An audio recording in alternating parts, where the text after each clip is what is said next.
दुनिया का हर वो व्यक्ति धनवान है। दुनिया का हर वो व्यक्ति धनवान है जिसके होठों पे श्री राधा का नाम है। राधे राधे, जय श्री श्याम, राम राम। भक्तों, आज हम एक बहुत ही सुंदर चरित्र सुनेंगे भक्त श्री धन्ना जाट जी का। ये भक्त शिरोमणि हुए, बहुत बड़े भक्त हुए। इनका जन्म एक सिख परिवार में हुआ था और ये जाति से जाट थे और इनका जन्म राजस्थान में हुआ था।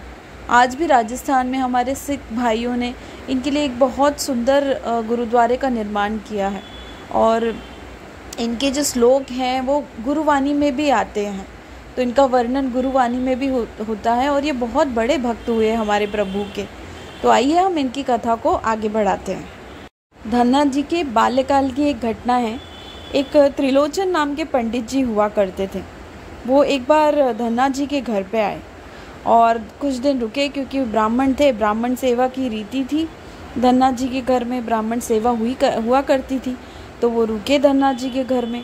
अब त्रिलोचन जी वैष्णव ब्राह्मण थे, तो ठाकुर सेवा करते थे और बहुत ही सुंदर पद्धति से ठाकुर सेवा करते थे। उनके ठाकुर जी भी बड़े ही सुंदर थे। तो ये सब देख धन्ना जी भी ये सब देख रहे थे, तो उनका हृदय आ गया ठाकुर जी पे और वो कहने लगे कि मैं भी ठाकुर सेवा करूँगा। पंडित जी, आप मुझे ये ठाकुर जी दे दीजिए, मैं इनकी सेवा करूँगा। तो ऐसा कहने लगे और ज़िद करने लगे कि आप मुझे ये ठाकुर जी दे दीजिए। अब पंडित जी अपने ठाकुर जी कैसे दे देते उन्हें। वहाँ पर उनके माता पिता और सब घर के लोग कहने लगे, अरे धन्ना, तू ये क्या कह रहा है, हम लोग जाट हैं, हमारा ये सब पूजा पाठ का काम नहीं है, हम लोग ये सब नहीं कर पाएंगे। ये तो पंडित जी ही जाने ठाकुर सेवा और ये सब, हम लोग तो खेती बाड़ी वाले हैं, गाय चराते हैं, ये सब हम नहीं कर पाएंगे, तो तू इसकी जिद मत कर। तो पंडित जी पर धन्ना जी नहीं माने। धन्ना जी तो जिद पकड़ के बैठ गए कि मुझे ये ठाकुर जी चाहिए और मैं तो सेवा करूँगा, क्योंकि उनका हृदय जो हर लिया था हमारे ठाकुर जी ने। अब मान ही नहीं रहे, जिद कर रहे हैं, बाल्य हट कर रहे हैं। तो अब पंडित जी भी समझ नहीं पा रहे हैं, तो उनके माता पिता कहते हैं, भाई इन्हें बस कैसे भी करके बहला फुसला दो और समझा दो आप। तो त्रिलोचन जी कहते हैं, अच्छा ठीक है। तो त्रिलोचन जी कहते हैं, मैं नहा के आता हूँ, फिर तुम्हें ठाकुर जी दे दूँगा।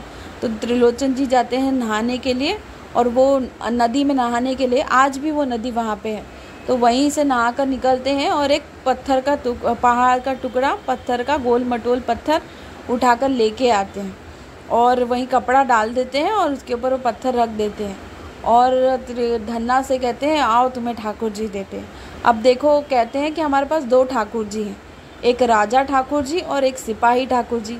अब धन्ना जी थे बच्चे, भोले भाले बच्चे और बड़े बड़े प्यारे थे और भोले थे। तो वो कहते हैं कि इसमें से राजा ठाकुर जी कौन से हैं।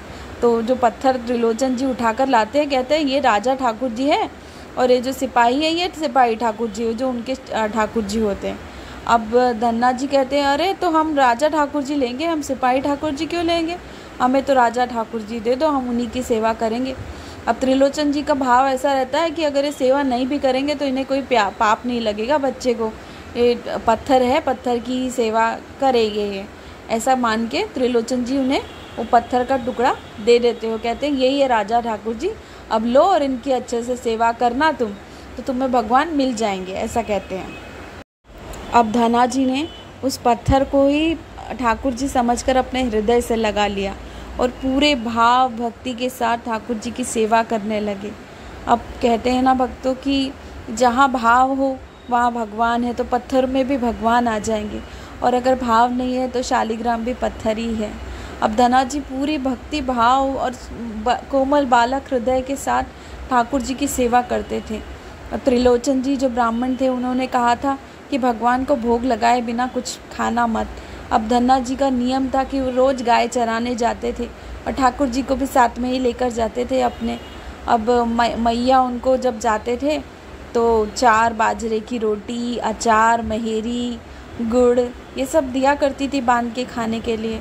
अब तो वही लेकर ठाकुर जी को लेकर धन्ना जी चले जाते हैं गाय चराने के लिए। फिर भोजन का समय होता है तो धन्ना जी को याद आता है कि ये ब्राह्मण ने कहा है कि पहले ठाकुर जी को भोग लगाना, जब वो खा लें उसके बाद ही तुम खाना। तो धन्ना जी भोग सब निकाल कर ठाकुर जी के सामने रखते हैं और कहते हैं आओ प्रभु भोग लगाओ, आओ प्रभु भोग लगाओ। और ऐसा पर्दा कर देते हैं सामने कि प्रभु भोग लगा लेंगे। अब थोड़ी देर इंतज़ार करने के बाद पर्दा खोल कर देखते हैं तो प्रभु तो कुछ खाते नहीं हैं, जो रोटियां जैसी की तैसी रहती हैं। अब धन्ना जी थोड़ा देर इंतज़ार करते हैं, रोने लगते हैं कि प्रभु कुछ खा नहीं रहे, और वो सारी रोटियां उठाते हैं गाय को दे देते हैं।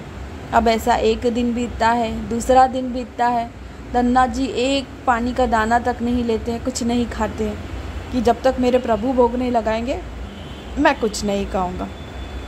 अब बात आती है तीसरे दिन की। अब धन्ना जी फिर से वैसे ही भगवान के सामने भोग लगते हैं और रोने लगते हैं, प्रभु आप तो राजा ठाकुर हो, आपको तो पता नहीं 56 भोगों का भोग लगता होगा, पर मैं तो गरीब एक जाट हूँ, गाय चराने वाला, खेती करने वाला। अब मेरे पास तो यही बाजरे की रोटी और अचार है, आप इसी को ग्रहण करो और मुझ पर कृपा करो। आप तो बड़े हो, मैं तो बालक हूँ, 3 दिन से भूखा हूँ, अब हमसे ये भूख सहन नहीं कर रही, आप कृपा करो। अब धन्ना जी का जो भाव था वो बहुत सहज, बहुत सच्चा था। अब उसी को देख के हमारे ठाकुर जी रीझ गए और सीधा प्रकट हो गए और धन्ना जी के सामने आकर बैठ गए और रोटी खाने लगे। अब जो अचार, रोटी, मेहरी ये सब का भोग लगाने लगे हमारे ठाकुर जी। और एक मैया ने 4 रोटी थी, 2 रोटी खा ली, बड़े प्रेम से खाई, और जब जैसे ही तीसरी रोटी को हाथ लगाया तो धन्ना जी ने उनका हाथ पकड़ लिया, कहने लगे प्रभु आप ही भूखे थोड़ी हो, हम भी भूखे हैं, और हम तो बालक हैं, आप तो बड़े हो, सोचो हम 3 दिन से भूखे हैं, हमारे लिए भी कुछ छोड़ दो। तब ये रोज़ का नियम चलने लगा कि धन्ना जी गाय चराने आते और रोज़ खाने का समय होता तो पहले प्रभु को बुलाते, प्रभु प्रकट हो जाते, प्रभु 2 रोटी खाते और 2 रोटी धन्ना जी के लिए छोड़ देते। अब ये रोज़ का नियम होने लगा। ऐसे ही बड़े प्रेम से भक्ति भाव ठाकुर जी की करने लगे धन्ना जी, और हर वक्त ठाकुर जी को भी इनमें इतनी प्रीति हो गई कि हर वक्त ठाकुर जी धन्ना जी के साथ ही रहते। अब एक दिन की बात है कि धन्ना जी से भगवान ने कहा, देखो धन्ना, ये तो नियम है कि जो सेवा लेता है उसको कुछ ना कुछ देना चाहिए, और जो पाता है उसको कुछ ना कुछ सेवा तो करनी चाहिए। अब तुम मुझे रोज़ खिलाते हो तो मैं सोचता हूँ कि मैं तुम्हारी कोई सेवा करूँ, मुझे कोई सेवा बताओ। तो धन्ना जी के मना करने के बाद भी ठाकुर जी धन्ना जी की गाय चराने लगे। अब सोचिए, धन्ना जी की गाय चराने के लिए रोज़ ठाकुर जी जाते, ऐसी कृपा हो गई थी धन्ना जी पर। धन्ना जी अपने पिताजी के साथ खेत में खेती करते और ठाकुर जी धन्ना जी की गाय चराने जाते। इतनी कृपा हो गई थी, हमारे ठाकुर जी ने इतनी कृपा कर दी थी धन्ना जी पर। अब धन्ना जी की भक्ति इतनी सच्ची थी, इतना प्रेम था भगवान के लिए धन्ना जी के हृदय में, कि धन्ना जी एक दिन भगवान से प्रार्थना करते कि भगवान आप मुझसे रोज़ मिलने आते हो, रोज़ मुझ पर कृपा करते हो, तो मुझ पर इतनी कृपा और कर दो कि मुझे गले से लगा लो, मुझे अपने हृदय से लगा लो, बस मैं आपसे और दूर नहीं रह सकता। तो भगवान कहते हैं, धन्ना जी देखो, हम तुमसे बहुत प्रसन्न हैं, तुम्हारी भक्ति भी हमें बहुत भाती है, तुम बहुत भाते हो, पर हम पूरी तरह तभी मिलते हैं जब सद्गुरुदेव की कृपा हो। तो तुम्हें अपना गुरु बनाना पड़ेगा। जब तक तुम पे सद्गुरुदेव की कृपा नहीं होगी तब तक हम तुमको अपने हृदय से नहीं लगा सकते। तो भगवान ने फिर आज्ञा दी धन्ना जी को कि तुम श्री स्वामी रामानुज अनुजाचार्य जी के पास जाओ और उन्हें अपना गुरु बना लो। हम उन्हीं के रूप में स्वयं प्रकट है वहाँ पर काशी में।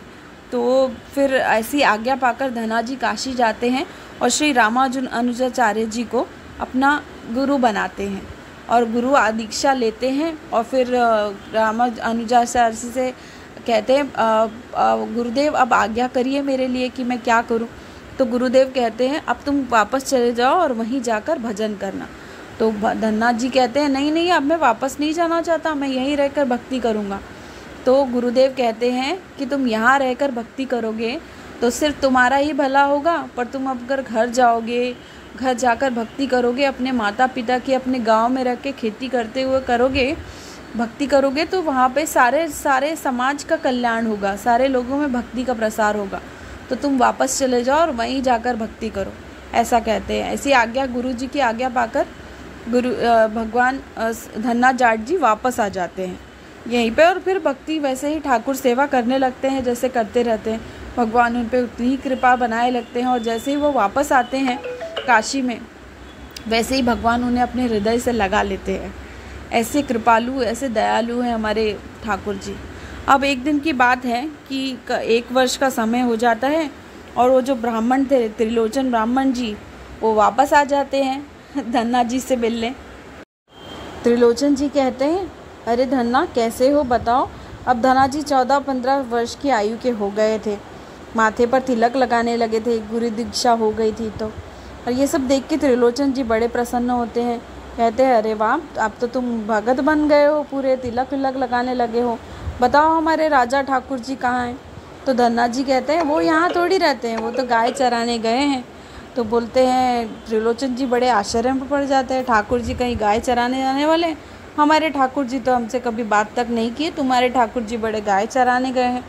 तो फिर धन्ना जी सारी बात बता देते हैं कि 3 दिन तक हमने उनको भोग लगाया, उन्होंने कुछ खाया नहीं, बड़े पहले हमारी जान पहचान नहीं थी, फिर धीरे धीरे करके उन्होंने भोग लगाना शुरू किया, हमारी जान पहचान बढ़ी। और फिर ठाकुर जी ने कहा कि हम मुफ्त का कुछ नहीं खाते, तुम हमें कुछ काम बताओ। तो हमने कहा ठाकुर जी हम आपको क्या काम बताएं। तो उन्होंने कहा हमें गाय चराना बहुत अच्छा आता है, हम तुम्हारी गाय चराएंगे। तो वो हमारी गाय चराने अब रोज़ जाते हैं और हम खेत में काम करने जाते हैं। तो त्रिलोचन जी बड़े आश्चर्य में पड़ गए, उनको लग रहा था कि इनने कहीं ठाकुर जी को फेंक दिया होगा और बस हो गया काम, अब ऐसा सोचने लगे। तो धन्ना जी कहते हैं मैं अब तो जाऊंगा अभी रोज़ रोटी लेकर और ठाकुर जी भोग लगाएंगे। तो त्रिलोचन जी कहते हैं अच्छा हम भी चलें। अब त्रिलोचन जी बड़े आश्चर्य में होते हैं, बस देखने के लिए सोच रहे होते हैं वो जाने का। तो धन्ना जी कहते हैं हाँ हाँ चलिए। अब धन्ना जी जाते हैं वहाँ पर, भगवान के लिए भोग लगाते हैं, भगवान प्रकट होते हैं और उनके साथ बैठकर भोग लगा रहे होते हैं। पर जो पंडित जी होते हैं उनको कुछ दिखाई नहीं दे रहा होता। वो कहते हैं कहाँ है भगवान? तो धन्ना जी कहते अरे ये बैठे हैं, ये देखिए ये बैठे भोग लगा रहे हैं। अब पंडित जी समझ जाते हैं कि इनको दर्शन हो रहा है और मुझे दर्शन नहीं हो रहा है, और उनकी आंखों से झरझर झरझर झरझर आंसू बहने लगते हैं। वो सोचते हैं कि अरे धन्ना पे कितनी कृपा है भगवान की। और उसी समय आकाशवाणी होती है और भगवान कहते हैं कि अरे ब्राह्मण, जितना सरल भाव, जितनी भक्ति इस छोटे बालक के हृदय में है ना, उतनी तुम में भी नहीं है। पर हम तुम पर भी प्रसन्न हैं क्योंकि तुम ही ने इनको भक्ति में लगाया है, तो हम पर तुम पे भी बहुत प्रसन्न हैं, ऐसा कहते हैं। और अगर तुम मेरा दर्शन करना चाहते हो तो धन्ना को अपनी गोद में लेकर बैठ जाओ। धन्ना का जब स्पर्श तुम्हें होने लगेगा ना तो तुम्हें मेरे दर्शन हो जाएंगे। अब पंडित जी ऐसे ही करते हैं, तुरंत धन्ना जी को अपनी गोद में लेकर बैठ जाते हैं और जैसे ही धन्ना जी का स्पर्श उन्हें होता है, उन्हें साक्षात राम जी का दर्शन हो जाता है, हमारे श्री कृष्ण का दर्शन हो जाता है। धन्ना जी बहुत संत सेवी थे, बहुत संतों की सेवा करते थे और पूरे हृदय से करते थे। वो ये नहीं सोचते थे कि मेरा कितना धन जा रहा है या क्या जा रहा है। एक तो बालक थे और बहुत ही कोमल हृदय के थे और संतों से बड़ा प्यार करते थे। घी दूध मेवा जो भी है सब पूरा लुटा देते थे संतों पे।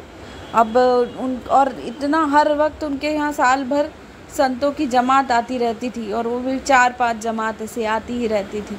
अब एक दिन उनके पिताजी ने उनसे झगड़ा किया कि देखो जना, तुम हर वक्त संत सेवा में लगे रहते हो और तुम्हारा तो इनसे ऐसा रिश्ता है कि साल में 5-6 जमात तो आई जाती है, वो एक आधा आए तो चलता है।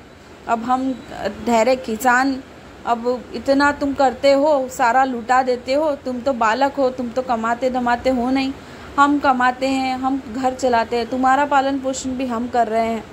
तो ये सब तो अब नहीं चलेगा। अब तुम्हारे जितने भी संत आएंगे हम उन्हें भगा देंगे। 1-2 आए तो चलता है। ये बाबा जी लिठल्ले बैठे हुए बाबा जी लोगों को तुम सारा घर का अनाज उठाकर खिला देते हो, अब तो ये नहीं चलेगा। अब तुम कमाते नहीं हो, पहले तुम खुद कमाने लगो तब खिलाना, अभी तो ये सब नहीं चलेगा।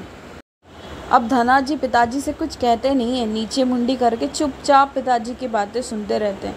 उनका हृदय बड़ा जलता रहता है कि पिताजी ऐसा क्यों कर रहे हैं, ये संत मेरे इतने प्यारे संत हैं। उनका बड़ा भाव था संतों के लिए, तो वो बहुत दुखी होते हैं मन ही मन, पर कुछ कहते नहीं हैं।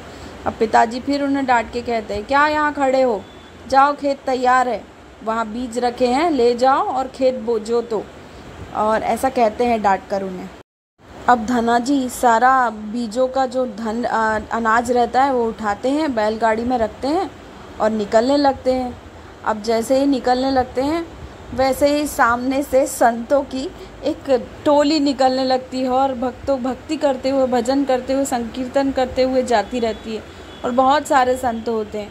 अब जैसे ही धना जी संतों को देखते हैं, बैलगाड़ी रोकते हैं, उतरते हैं नीचे और उन्हें दंडवत प्रणाम करते हैं। अब भक्तों, ये कोई सतयुग की घटना नहीं है, कलयुग की ही घटना है। राजस्थान के टोंक जिले की घटना है ये, जो आज भी है। अब जैसे ही धना जी प्रणाम करते हैं संतों को, तो संत लोग कहते हैं, सोचते हैं मन में कि अरे भगत तो है, बैलगाड़ी रोक के हमें दंडवत प्रणाम कर रहा है, ये कोई बड़ा भगत है। तो संत भगवान कहते हैं, अरे कहो भगत जी कहाँ जा रहे हो तुम? तो धना जी कहते हैं, हम अपने पिताजी की आज्ञा से खेत बोने जा रहे हैं अभी। तो संत भगवान फिर धना जी पूछते हैं, आप कहाँ जा रहे हैं? तो संत भगवान कहते हैं, हम भगत धन्ना जाट जी से मिलने जा रहे हैं। स्वामी श्री रामानुजाचार्य जी के शिष्य हैं वे, और उन्हें कहते हैं कि बाल्यकाल में उन्हें भगवान के दर्शन हो गए हैं, भगवान आज भी उनके साथ आकर खेलते हैं, ऐसे महान भक्त के दर्शन करने हम जा रहे हैं। तो धन्ना जी ऐसे ही निराश होकर मुंडी नीचे कर लेते हैं और संत भगवान से कहते हैं, आप जिन्हें जिनसे मिलने जा रहे हैं वो मैं ही हूँ। तो संत भगवान कहते हैं, अच्छा वो आप ही हैं? हाँ, आप वही होंगे जिनका वर्णन हमने सुना है। आप इतने विनम्र हैं, आप इतने सरल हैं, इतने भगत हैं, तो वो तो आप ही होंगे। बहुत बढ़िया, बहुत बढ़िया, भगवान की बड़ी कृपा है, देखो आपसे यही मिला दिया, ऐसे संत भगवान कहते हैं। और कहते हैं, अब चलो चलो आपके घर चलते हैं, वही बढ़िया भोग होगा, फिर भजन करेंगे बहुत, और मन आया तो 2-3 दिन रुक भी जाएंगे। अब धन्ना जी को याद आती है अपने पिताजी की बात कि अब तुम किसी संत को घर में लेकर आए तो हम उन्हें घर से भगा देंगे, ये भूखे बाबा जियों को लेकर अब तुम घर मत आना, वो वाली बात धन्ना जी को याद आती है।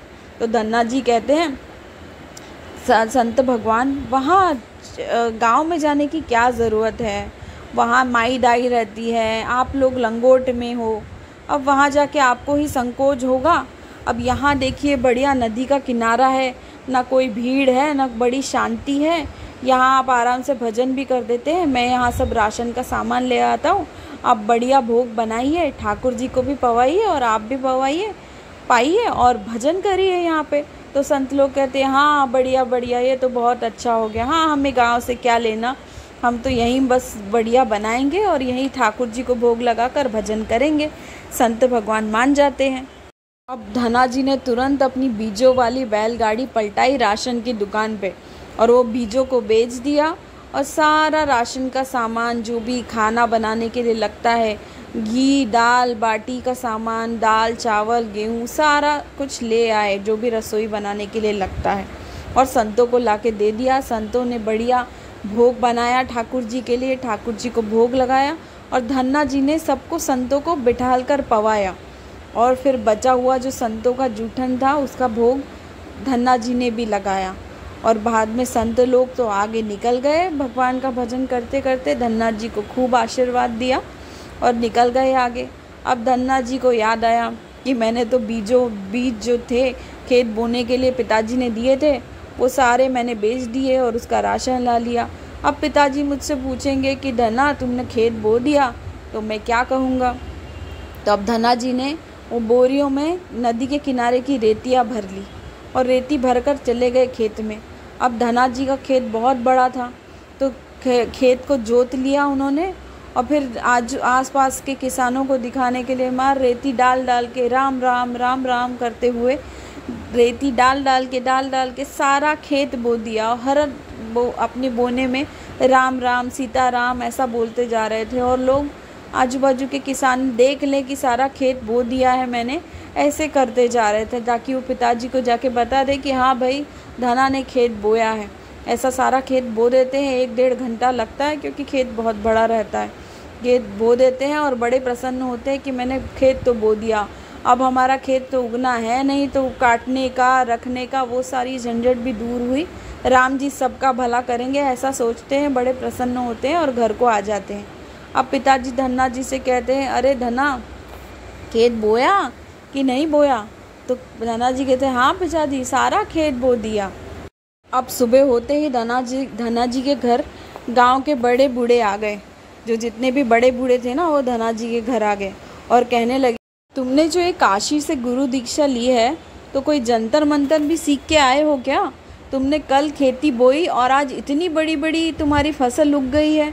एक ही रात में इतनी बड़ी फसल कैसे उग गई, ज़रा बताओ तो। धना जी कह रहे, सोचने लगे कि अरे कुछ उगा ही नहीं होगा, कुछ हुआ ही नहीं होगा, इसलिए ये लोग मेरा मजाक उड़ा रहे हैं। अब पर सबको आश्चर्य होने लगा और वो कहने लगे, हमारी 100 साल की उम्र हो रही है पर हमने ऐसी खेती आज तक नहीं देखी, ऐसी उगी हुई खेती जो उगी है। हमारी 100 साल की उम्र हो रही है, ऐसा लग रहा है कि एक एक दाना चुन चुन के बोया गया है। अब ये सुन के धना जी के पिताजी भी बड़े आश्चर्य में करने लगे और कहने लगे, आओ चलो देखते हैं। फिर धना जी, गाँव के बड़े बूढ़े, उनके पिताजी सब खेत के पास चले गए और जब जाकर देखा तो सच में इतनी सुंदर खेती उग गई थी, इतनी बड़ी बड़ी खेती हो गई थी। तो धना जी के पिताजी भी देखकर उनके आंखों से आंसू बहने लगते हैं और उनके पिताजी कहते हैं कि धना, मैंने भी खेती की है, मेरे पूर्वजों ने भी खेती की है, पर आज तक ऐसी खेती मैंने भी नहीं देखी। ये क्या किया तूने, कैसे किया, बता। फिर धना जी रोते रोते सारी घटना उनको बता देते हैं कि आपने कहा था कि तुम्हारे जो रिश्तेदार संत लोग हैं, अब वो आएंगे तो उनको मैं घर में नहीं घुसने दूंगा। वो लोग आए थे तो मैंने सारे बीज बेच दिए उनका राशन लाने के लिए, उनको पवाने के लिए, और फिर जो बीज उनको पवा दिया और जो नदी के किनारे की खेती थी वो लाकर बो दी। और अभी सुबह देख रहा हूँ तो ऐसा इतनी बड़ी बड़ी खेती हो गई है। भक्तों, इसलिए आज भी कहा जाता है कि गाय के और संतों के मुख में हम जो भी डालते हैं ना, वो हमें हज़ारों गुना होकर मिलता है। इसलिए कभी भी गाय को खाना खिलाना, संतों को भोजन खिलाना, इसमें कभी कमी नहीं करनी चाहिए। धना जी की ये सारी बातें सुनकर उनके पिताजी की आंखों में अश्रु आ गए। वो रोने लगे और कहने लगे, बेटा, तुम्हारे जैसे बेटे को पाकर तो मैं धन्य हो गया। मन तो कर रहा है कि मैं तुम्हारे चरण छू लूँ, पर अब तुम्हें जितनी संत सेवा करनी है, जितना अपनी जमातों को बुलाना है बुलाओ और खिलाओ, मैं बिल्कुल मना नहीं करूँगा। और अब तो मुझे भी बता दो कि तुम राम राम कैसे करते हो, माला कैसे करते हो, मैं भी भजन करूँगा। ऐसा था चरित्र धन्ना जाट जी का। आपको ये कथा कैसी लगी, नीचे कमेंट कर ज़रूर बताइए, और आप कौन सा चरित्र सुनना चाहते हैं वो भी बताइए। आपके लाइक्स, कमेंट्स और शेयर से मुझे बहुत प्रोत्साहन मिलता है। कृपया मेरा प्रोत्साहन बढ़ाइए। राधे राधे, जय श्री श्याम, राम राम।